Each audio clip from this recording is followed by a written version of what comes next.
We're in Minnetonka today, doing a roof replacement. Let's go see what that looks like.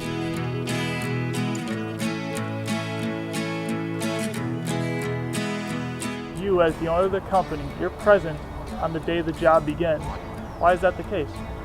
Well, I like to meet the homeowner when we start the project, reassure them their expectations are going to be met and surpassed, set the crew up the right way the first time, and start the project out successfully, and then the whole project will go a lot better.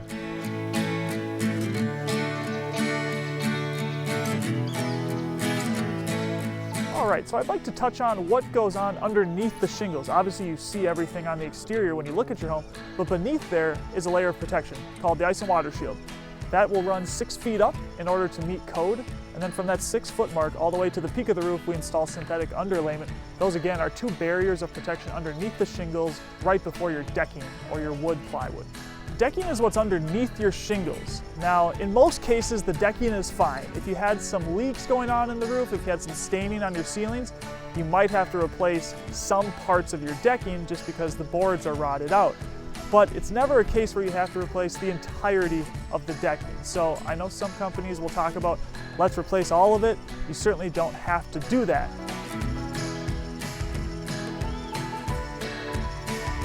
We prefer CertainTeed for the shingle brand we use. We just like them, we've been using them for a long time. That being said, if there's another brand of shingles you're partial to, we're happy to install that. The price does not change at all.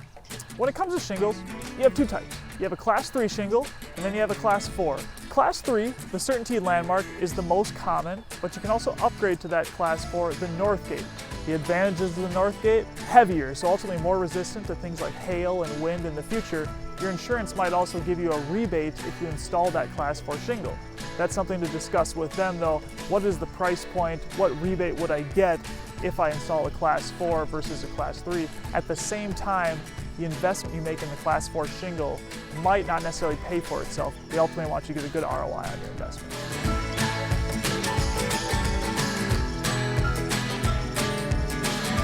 I'm going to talk about the skylights real quick. When it comes to replacing the skylights during a roof replacement, all depends on the age. So if the skylights are the same age as your roof, anywhere from 20 to 25 years old, I would recommend replacing them. You don't have to, but it's a recommendation. At the same time, some people will replace their skylights before the roof. So if the skylight's only 5 to 10 years old, you don't have to replace that.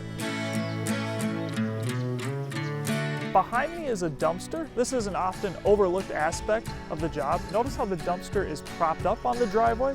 It's not laying flat.